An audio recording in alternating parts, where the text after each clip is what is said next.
আমাদের পলিসি নির্ধারণের ক্ষেত্রে যদি টপ 3টা থাকে তার মধ্যে এটি হবে একটি, যে শ্রমিকদের জন্য আমাদের পলিসি এবং সেটাকে ইমপ্লিমেন্ট করা, তার প্রায়োগিক দিককে নিশ্চিত করা।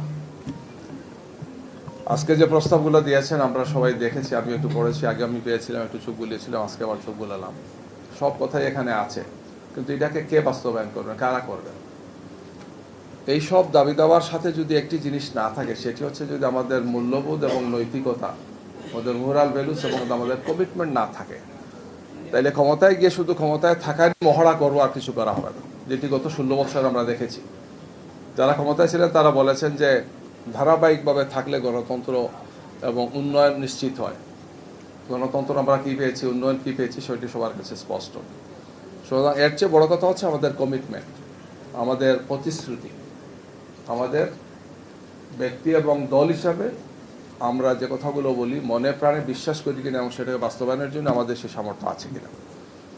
ঘরে ঘরে চাকরি আর 10 টাকা দামের চাল খাওয়ার প্রতিশ্রুতি দিয়ে শেষ পর্যন্ত আমরা কী পেয়েছি এটা দেখতে পাচ্ছি। আমরা এই জন্য কোনো কার্ডের রাজনীতি না, বরং আমরা কাজের রাজনীতি করতে চাই। আমরা লোকজনের হাতে কার্ড তুলে না দিয়ে আমরা কাজ তুলে দিতে চাই। আমরা তাদেরকে দয়া দক্ষিণার জন্য কিছু টাকা দিতে চাই না, বরং তাদেরকে আমরা দক্ষ করতে চাই। আমাদের শ্রমিকদের দক্ষতা বাড়লে, যেমন বিশেষ করে যারা বাইরে আছেন, প্রায় 1.5-2 কোটি শ্রমিক বাইরে আছেন, এদের যদি মিনিমাম একটা স্কিল হয়, তাহলে আমাদের রেমিটেন্স যেটা এখন $30 বিলিয়ন আছে, সেটা 50 থেকে 60 বিলিয়নে যায়। কিন্তু এটার জন্য কোনো সরকারি কোনো চেষ্টা করেন না।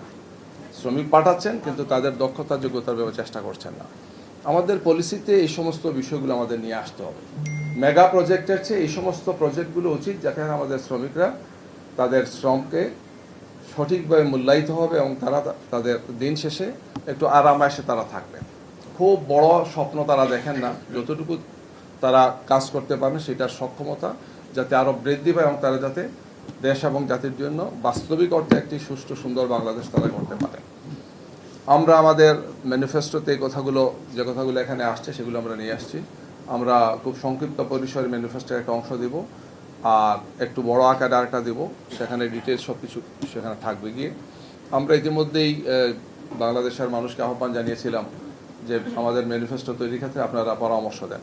জনগণের বা জনতার ম্যানিফেস্টোর নাম দিয়ে আমরা দিয়েছিলাম। প্রায় 35,000-এর মতো ভাই এবং বোনেরা সেই বিভিন্ন প্রস্তাবগুলো দিয়েছেন, রিটার্ন দিয়েছেন, অডিও দিয়েছেন, ভিডিও হিসেবে দিয়েছেন। আমরা সেগুলো আমাদের আর্কাইভসে রেখেছি এবং এর আলোকে আমাদের ম্যানিফেস্টোটাকে আমরা সাজিয়েছি। আমরা এই কথাটি বলতে চাই যে আমাদের সামর্থ্যের সর্বোচ্চ দিয়ে আমরা চেষ্টা করব। আমরা এমন কোনো প্রতিশ্রুতি দেব না যে প্রতিশ্রুতি আমরা বাস্তবায়ন করতে পারবো না।